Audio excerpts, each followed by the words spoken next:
Assalamualaikum warahmatullahi wabarakatuh. Halo Sobat Hebat, semoga dalam keadaan sehat dan selalu dilancarkan rezekinya ya. Pada kesempatan kali ini, kita akan mempelajari salah satu warisan sastra Indonesia yang sangat penting, tetapi sering dianggap kuno, yaitu hikayat.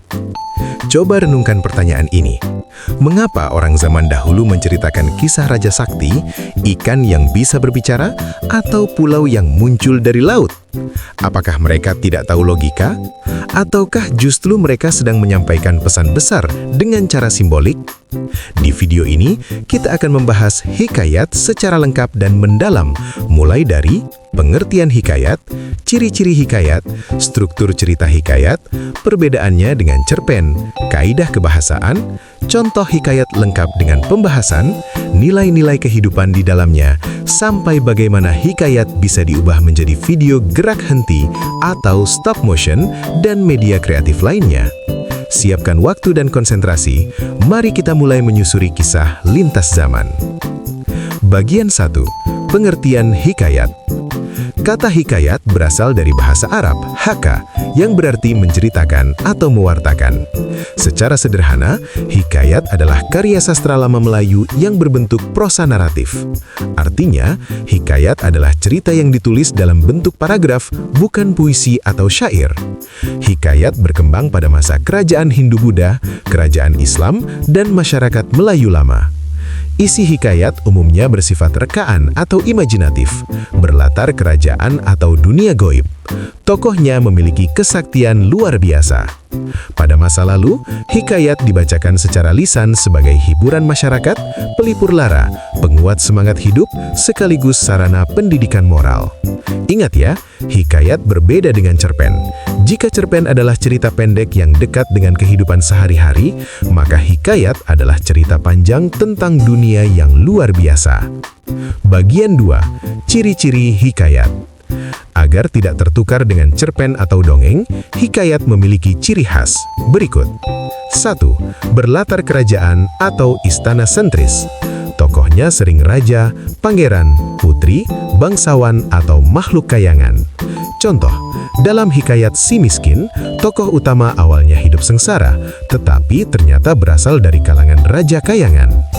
2. Tokohnya sakti dan luar biasa. Tokoh dalam hikayat sering kebal senjata, bisa mengalahkan raksasa, diselamatkan oleh makhluk gaib. Contoh, Marakarma dalam hikayat Si Miskin bisa selamat meski ditelan ikan raksasa. 3. Ceritanya fantastis dan tidak logis. Hal-hal mustahil dianggap wajar. Pulau muncul dari laut, manusia berbicara dengan hewan, benda memiliki kekuatan magis. 4. Bahasa Melayu lama. Menggunakan kata-kata seperti Alkisah, Hatta, Syahdan, Maka, Kalakian. 5. Pengarang tidak diketahui. Hikayat bersifat anonim karena berkembang secara turun-temurun. Mari kita lihat contoh hikayat yang berjudul Hikayat Saijaan dan Ikan Todak. Ringkas cerita, tokohnya bernama Datu Mabrur, seorang pertapa sakti yang bertapa di tengah laut. Ia memohon kepada Tuhan agar diberi sebuah pulau untuk masa depan anak cucunya. Namun pertapaannya menggusik Raja Ikan Todak, penguasa laut. Raja Ikan Todak menyerangnya karena merasa terganggu.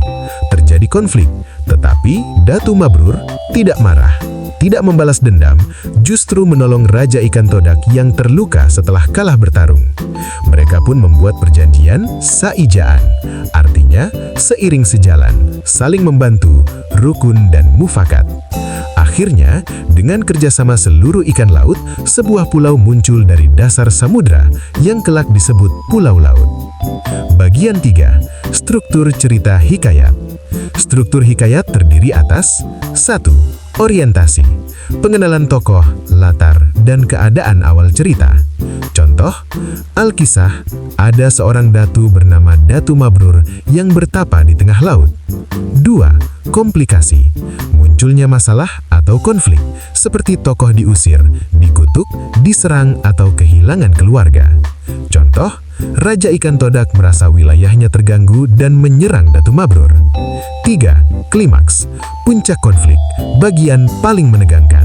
Contoh, terjadilah pertarungan sengit antara Datu Mabrur dan Raja Ikan Todak. resolusi, masalah mulai terselesaikan, sering dibantu kesaktian.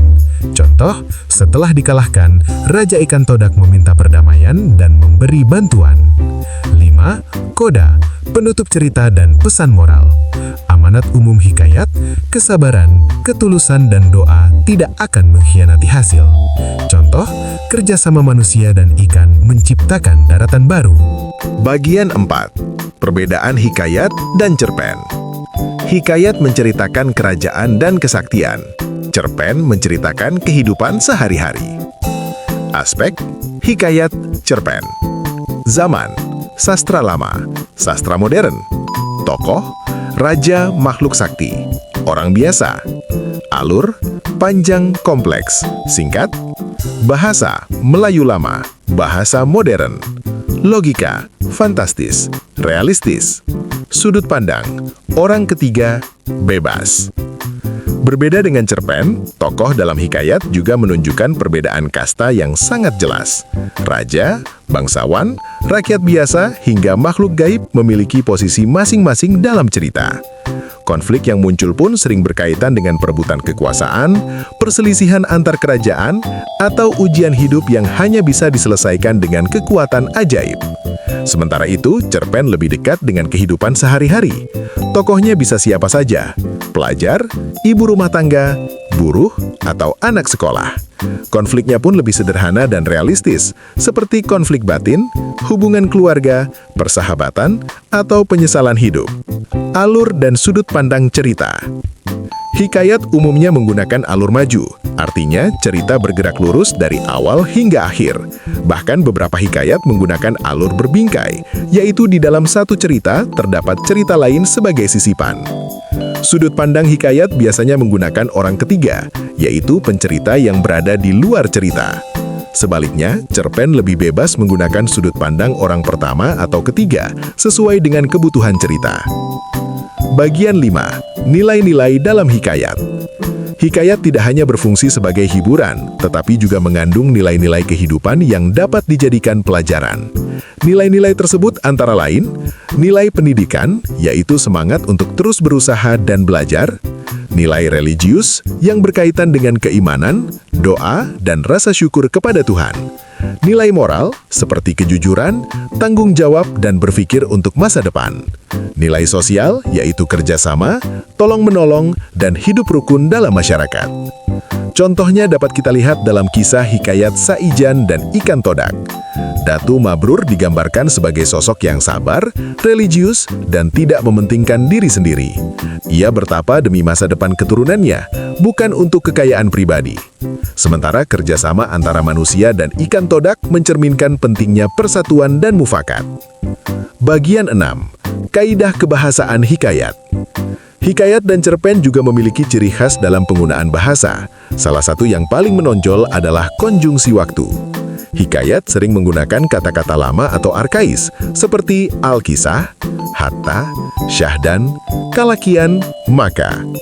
Dalam bahasa modern, kata-kata tersebut bisa diganti dengan pada suatu hari, kemudian, setelah itu, selanjutnya, akhirnya. Penggunaan konjungsi waktu sangat penting agar alur cerita tetap logis dan mudah dipahami. Jika salah menggunakan konjungsi, urutan peristiwa bisa menjadi membingungkan. Selain itu, terlalu sering menggunakan konjungsi yang sama dalam satu paragraf akan membuat cerita terasa monoton dan membosankan. Selanjutnya, penggunaan majas. Untuk memperindah cerita, baik hikayat maupun cerpen sering menggunakan majas atau gaya bahasa, seperti antonomasia, yaitu menyebut tokoh berdasarkan cirinya, misalnya si miskin, perempuan tua. Personifikasi, memberi sifat manusia pada benda atau alam, seperti angin menyambar wajahku, nyanyian jangkrik. Simile, perbandingan langsung menggunakan kata seperti bak atau laksana, misalnya kamu tidur seperti kerbau. Metafora, perbandingan tidak langsung, misalnya tulang punggung keluarga. Atau hiperbola, melebih-lebihkan sesuatu untuk penekanan, misalnya emas ini sampai kepada anak cucu kita sekalipun tiada habis dibuat belanja. Penggunaan majas membuat cerita terasa lebih hidup dan emosional bagi pembaca maupun pendengar.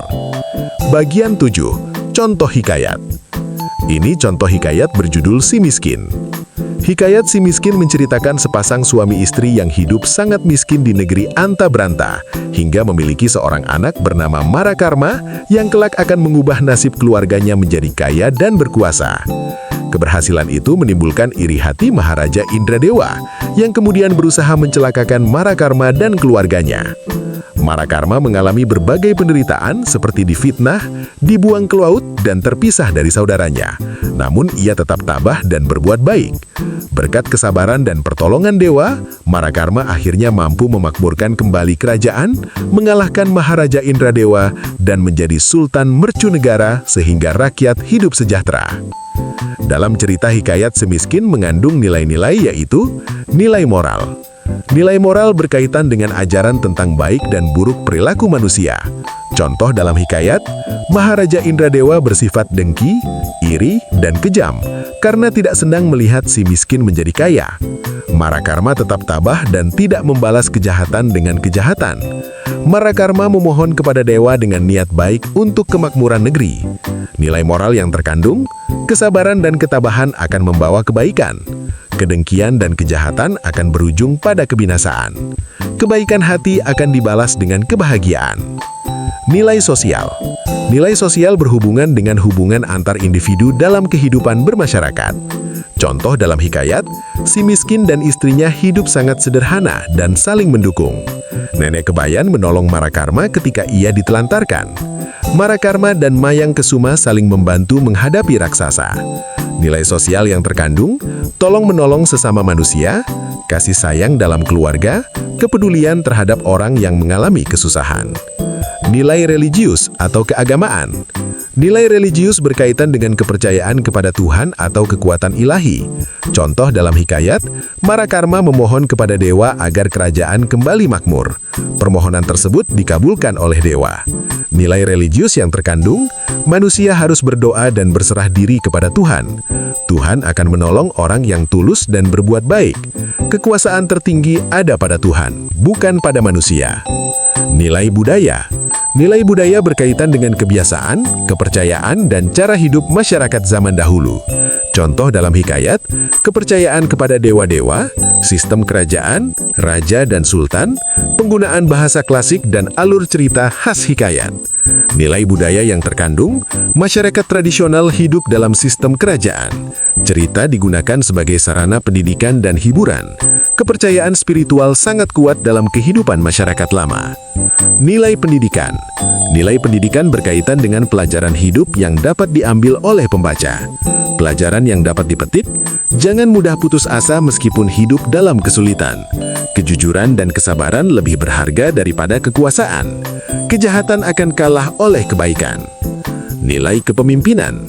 Nilai kepemimpinan terlihat dari cara tokoh memimpin dan bersikap. Contoh dalam hikayat, Marakarma membangun kembali kerajaan dan memakmurkan rakyat. Maharaja Indradewa memimpin dengan amarah dan kezoliman. Nilai kepemimpinan yang terkandung, pemimpin yang baik adalah pemimpin yang adil dan peduli rakyat. Pemimpin yang kejam akan dijauhi dan akhirnya kalah. Bagian 8. Mengubah hikayat menjadi cerpen. Mengapa hikayat perlu diubah menjadi cerpen?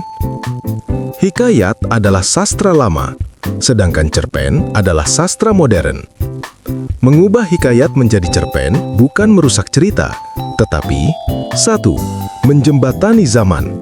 Nilai lama disampaikan dengan bahasa masa kini. 2. Melatih pemahaman mendalam. Siswa tidak sekedar membaca, tetapi menafsirkan. 3. Mengembangkan kreativitas. Dari teks pasif menjadi karya aktif. Hal yang paling penting dalam mengubah hikayat menjadi cerpen yaitu 1. Nilai tetap dipertahankan. 2. Bentuk dan bahasa disesuaikan. Langkah-langkah mengubah hikayat menjadi cerpen. Langkah 1. Memahami hikayat secara utuh. Kita harus membaca hikayat sampai selesai. Memahami tokoh, konflik, alur, nilai kehidupan. Contoh, dalam hikayat si miskin, nilai utamanya adalah kesabaran, kejujuran, keteguhan iman. Yang diambil bukan ceritanya mentah-mentah, tetapi nilainya. Langkah 2. Menentukan nilai yang akan diangkat. Cerpen tidak perlu memuat semua peristiwa dalam hikayat. Pilih 1 atau 2 nilai utama. Misalnya, kesabaran dalam menghadapi ujian, kejujuran di tengah penderitaan, kerjasama dan empati. Contoh, dari hikayat Saihjan dan Ikan Todak, misalnya nilai kerjasama dan mufakat. 3. Menentukan tokoh dan latar modern. Tokoh hikayat menjadi tokoh cerpen modern. Contoh perubahan, Datu Mabrur menjadi nelayan tua atau tokoh masyarakat. Raja Ikan Todak menjadi simbol alam atau konflik sosial. Istana menjadi desa atau kota atau lingkungan sekolah. Latar boleh sekolah, kampung, keluarga, masyarakat sekitar. 4. Mengubah bahasa klasik menjadi bahasa modern. Bahasa hikayat, hatta beberapa lamanya, maka si miskin pun berjalanlah ke pasar. Bahasa cerpen, beberapa hari kemudian, ia memberanikan diri pergi ke pasar. Prinsip 1. Makna tetap. 2. Bahasa disederhanakan. 3. Kalimat lebih pendek. 5. Menyusun struktur cerpen. Struktur cerpen tetap mengikuti kaidah narasi modern. 1. Orientasi, pengenalan tokoh dan latar. 2. Komplikasi, muncul konflik. 3. Klimaks, konflik memuncak. 4. Resolusi, masalah diselesaikan. 5. Koda, pesan moral, opsional. Berbeda dengan hikayat yang bisa berlapis-lapis, cerpen harus fokus dan padat. 6. Menambahkan unsur cerita modern. Cerpen perlu konflik batin, dialog alami, deskripsi suasana. Contoh, tokoh tidak hanya sabar, tetapi ragu, takut, kecewa, lalu bangkit.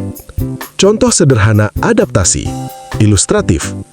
Hikayat, si miskin diusir, sabar, lalu menjadi raja.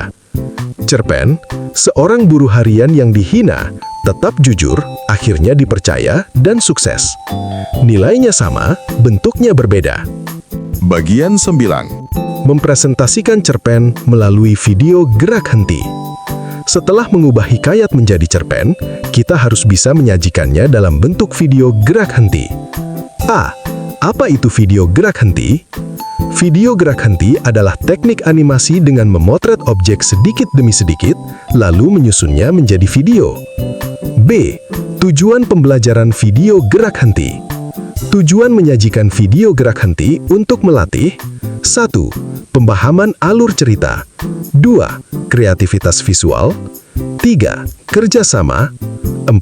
Literasi digital. 5. Kemampuan presentasi. C. Langkah detail membuat video gerak henti. 1. Menentukan cerita. Gunakan cerpen hasil adaptasi hikayat yang sudah dibuat. 2. Membuat storyboard. Storyboard berisi 1. Urutan adegan. 2. Narasi. 3. Visual. Ini adalah peta jalan video. 3. Menyiapkan properti. Bisa berupa gambar kertas, boneka, tulisan, latar sederhana. 4. Proses pemotretan. Gunakan kamera diam, objek digerakkan sedikit, setiap perubahan difoto. 5. Rekaman narasi. Narasi dibacakan siswa, sesuai alur cerita, suara jelas dan tenang. 6. Editing video. Menggabungkan foto, suara, musik latar. D. Presentasi video di kelas. Saat mempresentasikan, 1. Sampaikan judul cerita. 2. Perkenalkan tokoh utama. 3. Jelaskan singkat alur. 4. Tampilkan video. 5. Jelaskan nilai moral cerita. Ini melatih public speaking. E. Media presentasi lain selain video gerak henti. Selain melalui video gerak henti, kalian juga boleh memilih media lain, seperti 1. Drama atau monolog. Memerankan tokoh cerpen. Cocok untuk yang ekspresif. 2. Panggung boneka atau wayang. Cocok untuk hikayat, menghidupkan tradisi. 3. Komik atau cerita bergambar. Cerita disajikan visual. cocok untuk yang suka visual learner. 4. Presentasi digital atau infografis, menjelaskan nilai cerita, cocok untuk yang suka desain. 5. Pementasan kelas, gabungan drama, narasi, dan visual, melatih kolaborasi. Melalui kegiatan ini, kalian akan lebih 1. Memahami hikayat, 2. Menguasai cerpen, 3. Menerapkan kebahasaan, 4. Menyajikan teks secara kreatif. Ini bukan sekedar tugas, tetapi pembelajaran literasi utuh. Mengubah hikayat menjadi cerpen berarti menghidupkan kembali nilai lama dengan cara baru. Dan mempresentasikannya berarti menjadikan sastra sebagai pengalaman, bukan hafalan.